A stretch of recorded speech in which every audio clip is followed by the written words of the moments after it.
ফেব্রুয়ারিতে নির্বাচন হবে না। যদি ফেব্রুয়ারিতে নির্বাচন হয়, আমার যে ভাইয়েরা শহীদ হয়েছিল, রক্ত দিয়েছিল।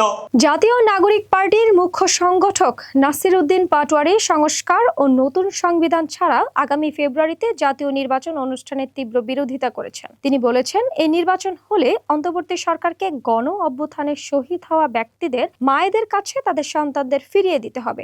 ফেব্রুয়ারিতে নির্বাচন হবে না। যদি ফেব্রুয়ারিতে নির্বাচন হয়, আমার যে ভাইয়েরা শহীদ হয়েছিল, রক্ত দিয়েছিল সংস্কারের জন্য, একটি নতুন সংবিধানের জন্য, তাহলে কবরে গিয়ে তার লাশটা ফেরত দিতে হবে এই সরকারকে। মঙ্গলবার রাজধানীর ফার্মগেটের কৃষিবিদ ইনস্টিটিউশনে জাতীয় যুব শক্তি আয়োজিত জাতীয় যুব সম্মেলন 2025 এই বিশেষ অতিথির বক্তব্যে তিনি এই মন্তব্য করেন। নাসির উদ্দিন পাটোয়ারি বলেন, একই সংস্কৃতির ডামাডোলে, একই ফ্যাসিবাদী সংবিধানে এবং একই সিস্টেমের মধ্য দিয়ে নির্বাচনে যাওয়া হচ্ছে, তাহলে এত মানুষের শহীদ হওয়ার প্রয়োজন কি ছিল?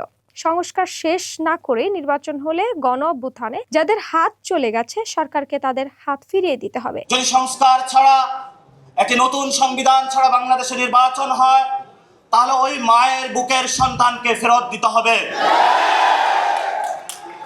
অনেক বাচ্চাকে দেখেছি এখনো বুকের দুধ পান করে, কিন্তু বাবা শহীদ হয়েছে।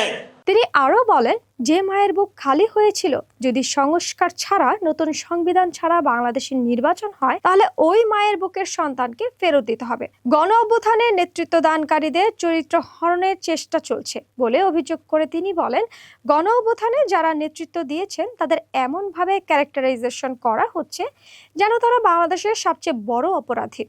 গোয়েন্দা সংস্থার সমালোচনা করে নাসির উদ্দিন পাটোয়ারি বলেন, গোয়েন্দা সংস্থা ডিজিএফআই জনগণের পকেটের টাকায় চলে। তাদের কোনো দায়বদ্ধতা, জবাবদিহি বা স্বচ্ছতা নেই।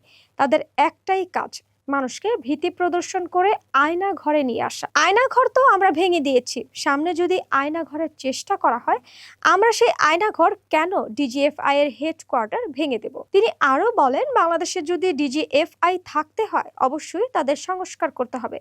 যদি তা না করতে পারেন, ট্যাক্সের টাকা নিয়ে যদি গুলি তাক করেন, বাংলাদেশের মানুষ এখনো ঘুমায়নি।